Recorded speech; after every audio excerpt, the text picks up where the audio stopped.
तहरीक इंसाफ इस वक्त बिखरती नजर आ रही है। जहांगीर तरीन जिन्होंने तहरीक इंसाफ को जोड़ा, आज वो उसे तोड़ने के लिए मुतहर्रिक हो गए हैं। प्रोजेक्ट तहरीक इंसाफ को जैसे तश्कील दिया गया, उससे तेजी से उसे तोड़ा जा रहा है। मुल्क में इनकलाब लाने वाले और तेरा बाप भी देगा आज़ादी का नारा लगाने वाले सियासी रहनुमा आए रोज़ पार्टी छोड़ने का ऐलान कर रहे हैं, जबकि इमरान खान के करीबी साथी और वकील बाबर एवान का इस हवाले से कहना था कि जो इमरान खान को छोड़कर जा रहे हैं वो डेपुटेशन पर भिजवाए गए थे और अब उनको कहा गया है कि कैबिनेट डिवीजन रिपोर्ट करें। उसके बाद बाबर एवान खुद लंदन चले गए। वो वापस जा रहे हैं जो डेपुटेशन पे भिजवाए गए थे, उनको कहा गया है कि कैबिनेट डिवीजन रिपोर्ट करो। खुद बाबर एवान ने बताया कि पीटीआई को वही छोड़कर जा रहे हैं जिन्होंने एस्टैब्लिशमेंट के कहने पर तहरीक इंसाफ को ज्वाइन किया था। अब ये बात कुछ हद तक दुरुस्त भी है।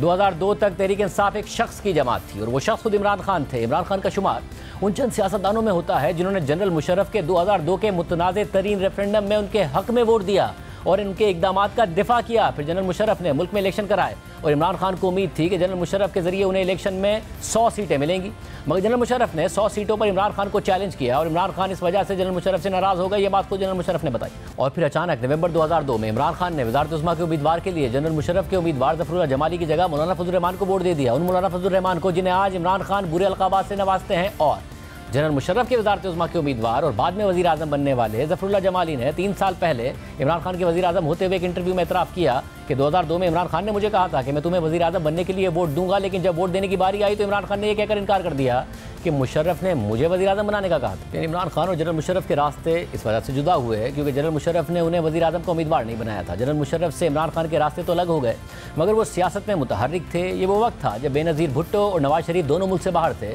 और इस सियासी खला का फ़ायदा उठाकर इमरान खान मीडिया में आकर मुसलसल अपनी राय का इजहार करते रहे। फिर जनरल मुशर्रफ के खिलाफ नवाज शरीफ के साथ मिल गए, मगर 2008 में जब मुल्क में जमहूरियत की वापसी हुई, मुल्क में नई इस्टेब्लिशमेंट आई, तो फिर इमरान खान आहिस्ता आहिस्ता इस्टेब्लिशमेंट के ब्लू वाइट सियासतदान बन गए और 2010 से इमरान खान इस्टेब्लिशमेंट के मजीद करीब होते चले गए और फिर आहिस्ता आहिस्ता तहरीक इंसाफ इक़्तिदार के भी करीब होती चली गई। कई सियासी रहनुमाओं ने अपनी अपनी सियासी जमातें छोड़कर तहरीक इंसाफ में शमूलियत अख्तियार करना शुरू कर दी और पार्टी के साथ बड़े बड़े इलेक्टेबल्स का नाम जुड़ता चला गया। 30 अक्टूबर 2011 को तहरीक इंसाफ ने लाहौर के मीनार पाकिस्तान पर एक बड़ा जलसा किया और फिर इमरान खान की जमात में शमूलियत का सिलसिला बढ़ता चला गया।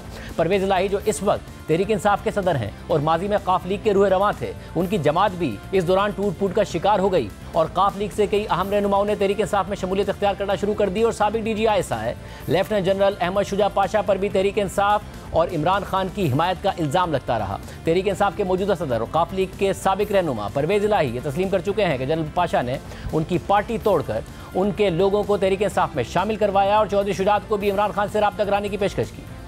जो इलेक्शन हुआ था ठीक, तो उसमें हमारे काफ़ी लोग, बल्कि हमने शिकायत भी की कियानी साहब को जी कि ये पाशा साहब हमारे बंदे तोड़ रहे हैं, तो फिर उन्होंने कहा कि नहीं आपके बंदे खुद जा रहे हैं। तो हमने कहा नहीं जी नहीं, हमारे पास तो सबूत है कि ये फ़ोन करते हैं। तो ये 2010 था। फिर कियानी साहब ने पाशा साहब को फ़ोन किया कि भाई उनको आप बुलाएं खाने पे, वो ये बहुत ज़्यादा एजिटेट कर रहे हैं जी कि ये हो रहा है उनकी पार्टी के साथ। तो उन्होंने बुलाया हमें, गए उनके पास, बातों बातों में हमने कहा जी कि आपको नहीं तोड़ने चाहिए, आप क्यों हमारी जमात के खिलाफ हैं, वो अपनी मेहनत कर रहे हैं, PTI वाले करें, आप तो ना बंदे लेके जाएं। कहते नहीं नहीं नहीं नहीं नहीं ये ऐसी बात नहीं है। तो फिर और बातें शुरू हो गई। शुजा साहब ने ना किसी और बात की तरफ पूरा डिस्कशन टर्न कर दी। तो पाशा साहब भूल गए जो पहले बात हुई थी। वो कहते चौधरी साहब आपके पास तो बड़ी विजडम है, मैं इमरान खान से ना आपकी मीटिंग करा दूं। तो शुजा साहब ने कहा लो पकड़ लिया हमने आपको। यही नहीं, अक्टूबर 2011 के जलसे के बाद PTI के साथ बड़े बड़े नाम जुड़ गए। नवंबर 2011 में तहरीक इंसाफ के मौजूदा वाइस चेयरमैन शाह महमूद कुरैशी ने यह कहकर तहरीक इंसाफ में शमूलियत इख्तियार की कि जब तक आसिफ जरदारी इक़्तिदार में है उस वक्त तक पाकिस्तान का न्यूक्लियर प्रोग्राम महफूज नहीं है। और जाहिर है कि उस वक्त इस्टेब्लिशमेंट पीपल्स पार्टी और आसिफ जरदारी की खिलाफ थी। दिसंबर 2011 में गुलाम सरवर खान ने काफ लीग छोड़कर तहरीक इंसाफ में शमूलियत इख्तियार की। दिसंबर 2011 में जहांगीर तरीन ने फंक्शनल लीग को छोड़कर तहरीक इंसाफ में शमूलियत इख्तियार की। उसी वक्त परवेज़ खटक भी PTI में आए और दिसंबर 2011 में ही आदम सवाती ने जमीयत उलमा इस्लाम फजलुर रहमान ग्रुप छोड़कर तहरीक इंसाफ को ज्वाइन किया। इसी तरह कई रहनुमाओं ने अपनी अपनी पार्टी छोड़कर PTI को ज्वाइन किया और फिर 2014 में तहरीक इंसाफ इतनी मजबूत हो गई कि उसे एस्टैब्लिशमेंट की हिमायत के साथ सड़कों पर एहतजाज के जरिए मुल्क को मफलूज करना शुरू कर दिया।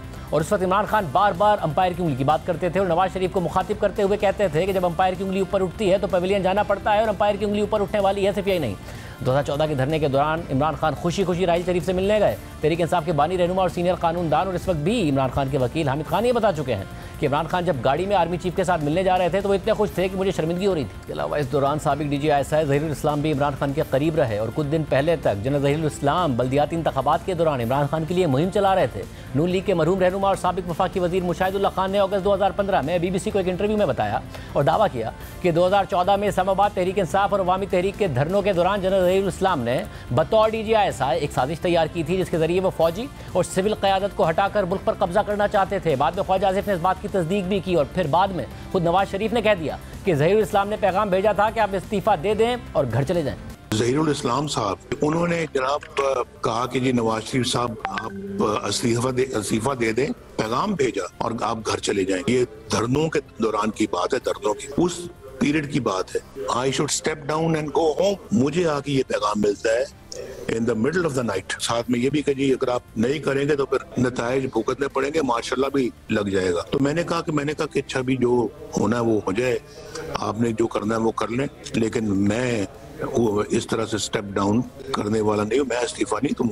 फिर 2018 के इलेक्शन का वक्त करीब आ गया, नवाज शरीफ को अदालत से नाअहल करवा दिया गया और अब खुद इमरान खान ने सुप्रीम कोर्ट में अपनी दरख्वास्त में तस्लीम कर लिया है कि नवाज शरीफ को एस्टैब्लिशमेंट ने निकाला था, इसलिए मरियम नवाज उनसे इसका बदला ले रही हैं। यानी इमरान खान पनामा के 5 रुकनी बेंच को भी आज चार्जशीट कर रहे हैं। बहरहाल 2018 के इलेक्शन से पहले तहरीक इंसाफ के लिए दूसरी जमातों से लोग टूटना शुरू हो गए, तहरीक इंसाफ को ज्वाइन करने लगे। नून लीग जो उस वक्त हुक्मरान जमात थी, उस जमात से मजीद लोग टूटने लगे और तहरीक इंसाफ में शमूलियत अख्तियार करने लगे। 2018 के आम इंतखाबात से पहले नून लीग के 5 अरकान कौमी असम्बली और 2 अरकान सूबाई असम्बली ने अपनी नशिस्तों से इस्तीफा दिया और जनूबी पंजाब सूबा बनाने का ऐलान कर दिया। और फिर जनूबी पंजाब मुहाज के नाम से एक पार्टी बनाई गई जिसके मरकजी रहनुमा नून लीग ही के साबिक वजीर खुसरो बख्तियार थे। और फिर मई 2018 को इमरान खान और जहांगीर तरीन की मौजूदगी में जनूबी पंजाब मुहाज के रहनुमाओं ने, जिसमें अक्सरियत साबिक नून लीगी रहनुमाओं की थी, तहरीक इंसाफ में शमूलियत अख्तियार की। इमरान खान साहब और PTI के साथ जो एक होने का फैसला किया है, आप बताएं हमारे पास और क्या रास्ता था।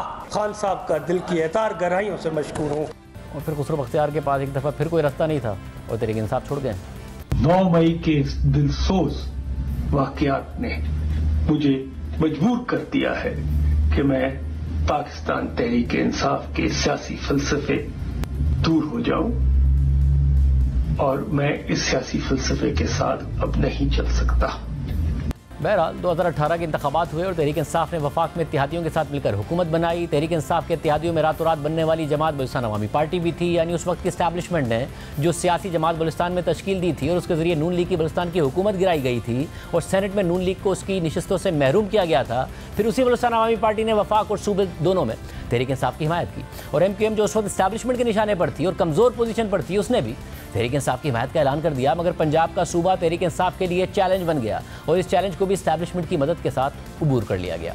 पंजाब के इंतखाबात में नून लीग के पास सबसे ज़्यादा नशिस्तें आ गई थीं, लेकिन उसके बावजूद नून लीग अपने गढ़ में हुकूमत कायम नहीं कर सकी और नून लीग इल्ज़ाम लगाती रही कि एजेंसियों के अहलकार आज़ाद अरकान को फ़ोन करके नून लीग में शामिल होने से मना कर रहे हैं और तहरीक इंसाफ में शमूलियत का कह रहे हैं। और उस वक्त इमरान खान के करीबी दोस्त जहांगीर तरीन मुतहर्रिक थे। आज़ाद उम्मीदवारों को जहाज़ में बिठा कर वो तहरीक इंसाफ में शामिल कराते चले गए और बाद में खुद एतराफ़ भी किया। इलेक्शन हुई, कुछ सीटें कम हुई थी, फिर आप सबको किस्सा पता है, फिर जहाज चला, अल्लाह का शुक्र। हमारी नून से 8 सीटें कम थी। अल्लाह का शुक्र, खान साहब ने कहा ये पंजाब के बगैर हमारी हुकूमत का कोई फायदा नहीं। एक मुझे मैसेज आया, मैंने सिर्फ वापस लिखा, आप फिक्र मत करें, मेरे पे छोड़। इस तरह पंजाब और वफाक में तहरीक इंसाफ की हुकूमत कायम हो गई और तहरीक इंसाफ की हुकूमत कायम होते ही इमरान खान ने अपोजिशन जमातों के खिलाफ क्रैकडाउन शुरू कर दिया। तहरीक इंसाफ के बेशतर वज़रा एहतसाब के नाम पर केसेस बनाने में मसरूफ़ हो गए और आज इमरान खान खुद मानते हैं कि वो एजेंसियों के जरिए हुकूमत चलाते थे और गिला कर रहे हैं कि एजेंसियाँ उनकी पार्टी तोड़ रही हैं और PDM को बता रहे हैं कि एजेंसियाँ एक दफ़ा फिर बदल जाएंगी।